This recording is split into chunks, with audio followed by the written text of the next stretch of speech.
Welcome back to the Howard Keating Show. I'm Howard Keating, and we have a guest today that you're really going to enjoy. This guy blazes his own path, and it's a lot of fun. He's a Californian coming over here to Washington, D.C. He already misses home. And the name of the company is called Meridian Finance Group, and we're talking to Gary Mendell. He's the president of the firm. And, Gary, let's talk about what business you're in. We're in the business of helping exporters whose customers in other countries want some kind of payment terms in order to buy the exporter's products. Could be 30, 60, 90 days, short terms for food, semiconductors, widgets. Could be 3, 4, 5 years for capital equipment. So you're across the board. You're an industry specific. You take a look at the opportunity and see creditworthiness of it? The creditworthiness of the participants as well as the cogency of the underlying transaction, because in our experience that's half the battle. The deal has to make sense. Yeah, it's got to make sense. You've got to make sure somebody on the other side is going to pay for it. Mm-hmm. And so you do use XM Bank in a segment of where it's appropriate. Sure.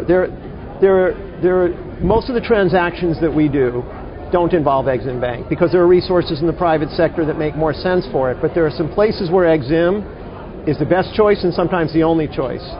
A couple of examples. There are some countries that are so risky that the private sector market won't touch them. In this case, Exim is sort of the underwriter of last resort.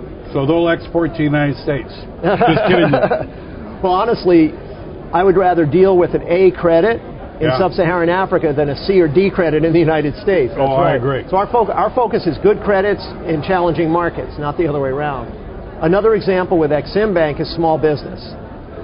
The private sector underwriters all have, and the private sector lenders all have minimum requirements of business they're willing to take on. They're there to make a profit. It's understandable. With Exim, there's no minimum. And so if you're an exporter who's just getting into this kind of business, you're not facing a big hit just to start using it. Exim's programs, particularly the insurance, is pay as you go. Sure. In Exim, they've been profitable year in and year out. So they must know what they're doing with the small deals and the small companies. Mm-hmm. And is that fair to say? I'd say it is fair to say. The small businesses, I mean, we have a large portfolio. We have hundreds of small Exim policies. I've got a couple of people who do nothing but service those. And it's a really nice portfolio to have for us. Some of them grow. It would be nice if they all grow big from small. Sure. But the nice thing for us is they tell their friends. We get a lot of new business because smaller exporters tell other exporters that they're getting, they're achieving what they want to internationally by virtue of using the Exim Bank insurance through us. So let's talk about the process. I'm a small business guy. I sold $1 million worth of product to India. What's the next step for me? Well, the first step is you're really dealing with us before you make the sale. Sure. If you come afterwards, we better all scramble fast to get something in place. Usually you come before. You say, I've got an order from India for $1 million worth of whatever the product is. And the customer in India says he's not going to give me cash in advance. He's not going to open a letter of credit through a bank there. He wants 90 days payment terms. And he's got a good reason why he wants 90 days. Hell, it's going to take 30 days to get there on the boat. And then he's got to stock it for 60. There's usually some, like I said before, the cogency of the transaction. Sure. Why does the guy want 90 days to pay? If that makes sense, then we're looking at the creditworthiness of the Indian company. If the credit amount is smaller than $1 million, we'll look at trade references, credit reports, etc. For $1 million, I want to see financials. But we get all that. We look at it. Exim or some other underwriter looks at it. And if we think it's a good credit, I come back to you and say, you're covered for $1 million on 90 days terms for this sale and actually even for future sales you make. And then when you make the shipment, and you're waiting 90 days to get paid, if you don't get paid for virtually any reason, because the Indian company goes belly up, or they're being a jerk, or they have a cash flow problem, or the currency tanks, or there's some political problem in India, it doesn't matter. You can file a claim and get indemnified. So you don't supply the money, you supply the insurance. Well, the next piece of it, there's a couple of reasons you might come to me.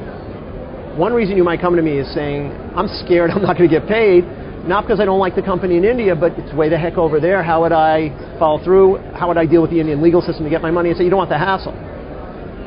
The other part of it is, maybe you're not worried at all about the Indian company. You know the guy well. You're 100% convinced he's going to pay you. You're not thinking about insurance. But you go to your bank, here, or some other asset-based lender and you say, hey, I've got an Indian receivable, I can't wait 90 days to get paid, I need working capital, cash.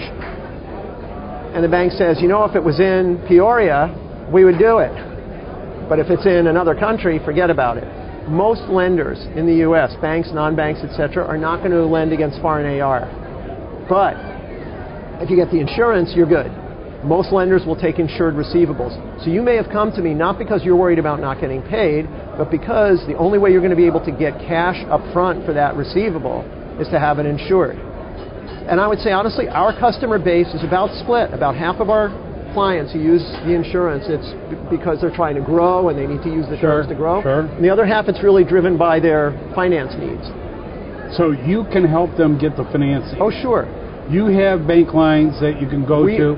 We have relationships with lenders from all the way from larger banks down to non-bank asset-based lenders, even factoring. Sure, oh yeah. All the way down to factors. And a lot of the time it's even them who call. A factor will come to us and say, look, I can factor this guy's domestic receivables, but I'm having a challenge getting there on his foreign receivables, so can you set him up with an insurance policy? He'll assign to me, the factor, and then I can do this. You know, all you listeners out there, this is a great opportunity because, you know, we were talking about these banks, they want to, before they lend, they get into, quote, relationships. And I grew up with the old school where banks used to earn that, you know, and now they don't. And they sit there and say, if you give us all your business, you might be perfectly happy with your existing bank, but if they aren't in tune with exports. But now, this gentleman right here and his group will be able to do it on a transactional basis. And that makes a lot of sense. Well, you know, I will tell you that we're agnostic as to whether our client, if we've gotten the buyer underwriting done, we're agnostic as to who they actually end up doing the financing with.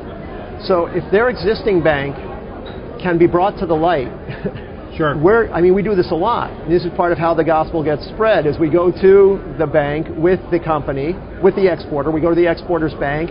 The exporter's bank didn't know about this or Exim or that they could do this, and we walk them through it. Because if the risk is they maybe lose the customer to a different bank or something like that, maybe they sit up and take notice. Or maybe they say, hey, we could lend more money, make more money as a bank if we learn how to do this. So we're fine if they grow this with their existing bank rather than, say, moving them to some other. But if their existing bank doesn't get it, we'll boost them and take them to someplace they will because they've got to do the exports. You got to do it. And right now, with the ability to go global, the opportunities to go global, we got to get these people in tune about what's going on. Not only the small businesses, but the big banks, so they can accommodate your situation, which is our customers' situation, so they can move. There are lots of players, though. I mean, there are the big banks, and of course they're here and they know this business already, but there are smaller banks, community banks, there are asset-based lenders who are not banks and factors. There's other resources available to an exporter, for example, who might, if an exporter can go to a larger bank, there's benefits, you know, because they have all the other international capabilities, LCs and foreign exchange and so on. Some exporters who might be smaller just plain might not be bankable yet. You know, they haven't grown to that stage yet, or they're going through a challenging time. So in this case, the other lenders are a place to go. The receivables are pretty because we've got them insured. Sure. They look pretty to any lender. The challenge then is just what's a good fit for the exporter company. Now, is there fees involved in starting up with a relationship with you? Or once the deal, you charge? Well, there's another side of our business, which is cross-border trade finance, which is mostly capital equipment. On that business, 3, 4, 5-year financing, where we're putting the whole financing together, sure, we charge fees for that. On the insurance, no, we don't charge any fees ever. We get paid commission by Exim Bank or by the other insurance companies that we do business with in the private sector, and that's good enough for us. And your incentive, as a result, the success of getting this transaction done helps you as well as helps the small business. Of course. So you're the more they sell, the more we... Absolutely. So you're willing to bring them to that bank or that bank to get the thing done. Sure. And I think a lot of banks, particularly credit unions and small community banks, don't understand with the XM insurance that they don't have to have 150 or 150 or 100% reserves. They just got to have a reserve for what they're exposed to. Well, and really, the exporter keeps... Let's say an insurance policy from Exim is 95% coverage, which is pretty typical. Yeah. And for small businesses with Exim, there's no deductible, so it's nice. If you have a dollar loss, you're going to get 95 cents back. That 5% doesn't go to the lender. That stays with the exporter. So the lender, in principle, depending on how they set up the line, may have only insured risk, so they don't have really any uninsured risk. So it makes it easier for the bank. And I don't think the banks understand that entirely. Well, I think the broader question, if you're talking about, like you said, the smaller community banks, etc., they don't even know about this. I mean, they don't even know about Exim. Right. A lot of the smaller banks that we meet with an exporter, they don't say to us, I've heard of this process, but what do we do if we're stuck with some of the percentage? Or we've heard that the government bureaucracy of Exim is hard to deal. That's not the question.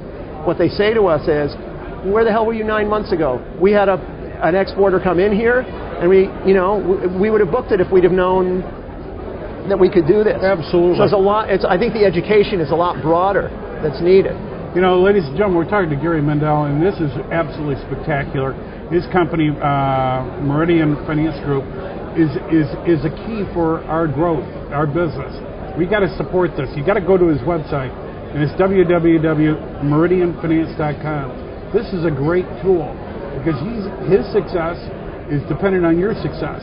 So if he can't get it financed, nobody's going anyplace. Now, I got a question for you. This is something that we got to set up a process in this country. Everybody says, less than 1% export.